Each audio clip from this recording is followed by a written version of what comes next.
What's going on, guys? I already shot the intro to this video twice now. Once with no audio. The other time was like 3 days ago. Completely forgot what we were doing. We're working on my STI today. So some of you guys might not even know that I own this, but we'll kind of say this was the car that got me into cars. I had a bug eye before I had this blob eye, and I crashed it into a telephone pole. And then I bought this. This was the first car I ever financed. It was also the first car I ever built. I paid a shop to build it up in Phoenix. My buddy Travis owned the shop. My other buddy Dustin worked there, and they put the car together. So there's a few small problems that we're having. The car has some oil leaks, and I'm not a huge fan of leaks. A small leak doesn't bother me, but this car was leaving a pretty big puddle underneath it. So I wanted to go ahead and fix it. And the issue is right here.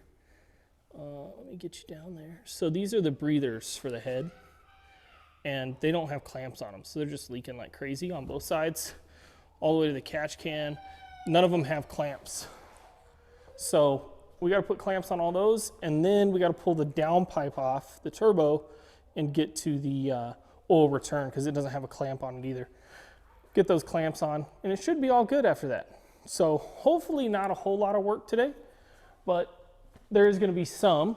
Carissa's going to record me working on it, so you guys will actually be able to see some stuff. We got a whole buttload of clamps from AutoZone. If your AutoZone has a commercial department, you can go to the commercial area and get these clamps. They're a little bit better than the standard Shipmo ones. I don't know. There's a bag here in the trash. But yeah, these don't strip out like the other ones do. They're much better. So anyways, let's go ahead and get started. My goodness, I hate this gimbal. I wish it would just like level when you would, it just level. But anyways, so let's get started. We'll start throwing some clamps on, getting sockets figured out, all that kind of stuff, and go from there.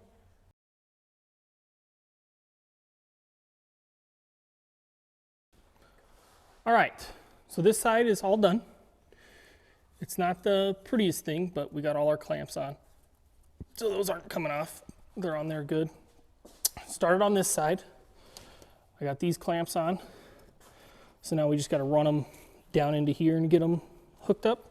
Now the thing is, there's plugs in here that I still have to plug in.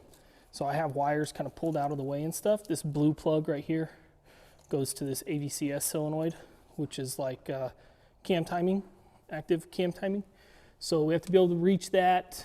There's some other stuff back here that's got to be able to go places. This goes to the throttle body. So these need to go up here, because that one goes there and this one goes here, right? We also have our intake air temperature sensor that's got to run up there. So I'm just trying to make sure that everything's routed and looks decent. But plus we still got to get to here and here to put clamps on. So we still have more clamps to put on in the middle, but just trying to get the ends done. Then we'll do the middle, then we'll do the catch can. Then we're done with the catch can system. Then we can move on to the downpipe, or the oil drain for the turbo, and it should be good to go. So not a whole lot, and fingers crossed, hopefully this is freaking done leaking oil, because I can't find an oil leak from anywhere else. It really looked like it was coming from that valve cover over there, but you could see this valve cover was covered in gunk. So it just needs a bath. It looks like maybe this hose right here isn't oil, like okay for oil, because it's just covered in oil. I mean, absolutely covered in oil. So we'll probably be rebuilding all these lines at some point in time. I don't like this catch can. I want to go with the AIG one. So eventually we'll get rid of that, and maybe then we'll go to like all AN lines or something. But anyways, let's get these two buttoned up, and then we can move on to the hard part, getting into the middle of the freaking car to do this crap.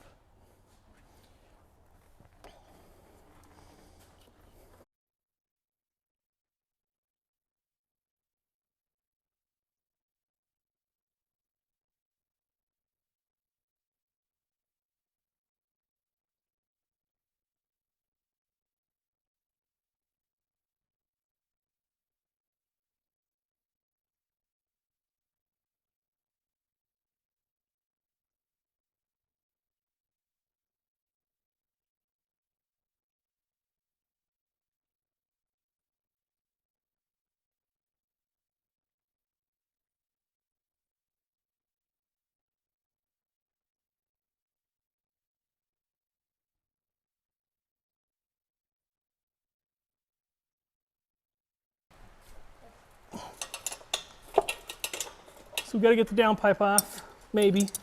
We'll see if it actually helps us or not. Fingers crossed it will. But we don't really know. It's pretty tight to get up in there. The turbo may have to come out to do it. Why it wasn't done in the first place, I don't know.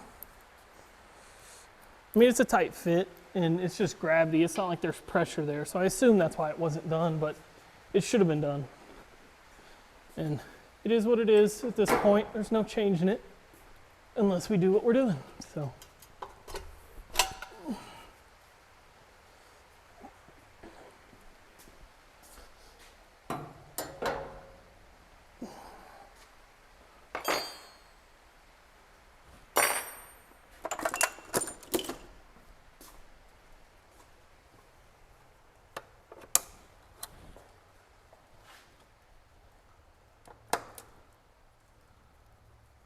This is why I'm wideband O2 here. Just getting it out. Maybe it'll slip under here somewhere. There we go.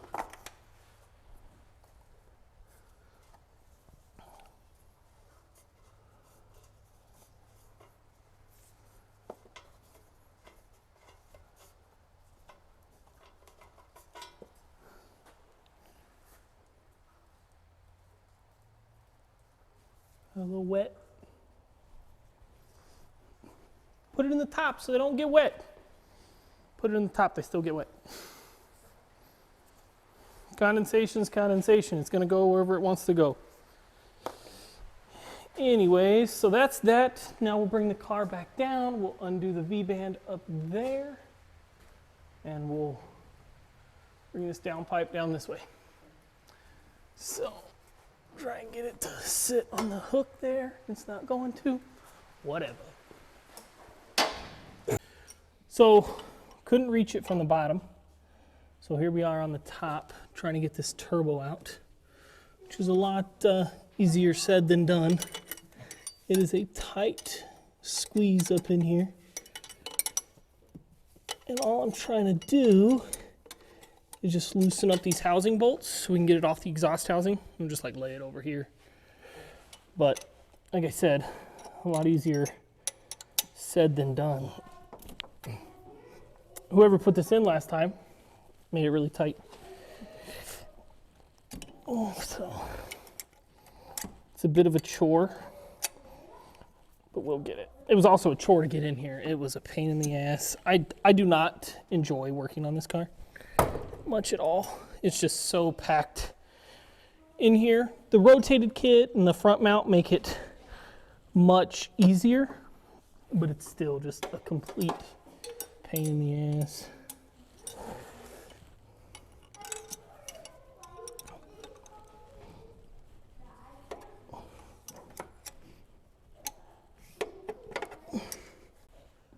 So we got basically everything buttoned up top.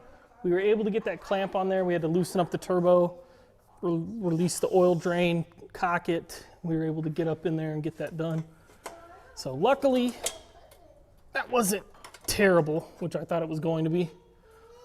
Now we just got to put the O2 back in, tighten up the downpipe here, and then hook up the intercooler over here, and we'll be all finished. Hey, you're being too loud! Sorry. Why were you doing that? Because it was funny. So a tip when you're like installing a downpipe, or really like anything that has multiple bolts in different locations, what we did is we put these on here not tight. We went up top, we put the V-band in and got it all tight, then come back here and finish these up. Because if you don't, you can cause a lot of problems to where stuff won't line up and you'll be cussing yourself. So it's a good idea. Leave stuff loose for a little bit and then come back and tighten it up.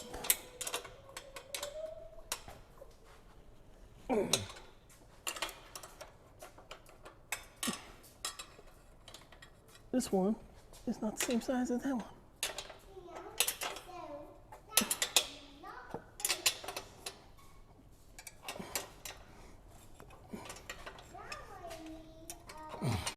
So there it is. Fingers crossed. Problem solved. The battery is not in the car, so we can't start it and see. It's in the tractor. When we moved the Fiero, we had to use the tractor and it wouldn't start on its battery. So we pulled the battery from this car, put it in there. Anyways, so yeah, I think it went well. This car's really kind of getting back to where it should be, so to speak. The AC quit working. There was a few other things. So the AC works again. These oil leaks, that'll be a big deal. Next, we'll probably be cleaning this stuff up a little bit, and then we'll do a complete change on the car. Just going with a different style. This car, like I said, it's one of the cars. Actually, no, I was going to say at this point, I think it's the car I've owned the longest, but it's not. I owned the hard body before I bought this.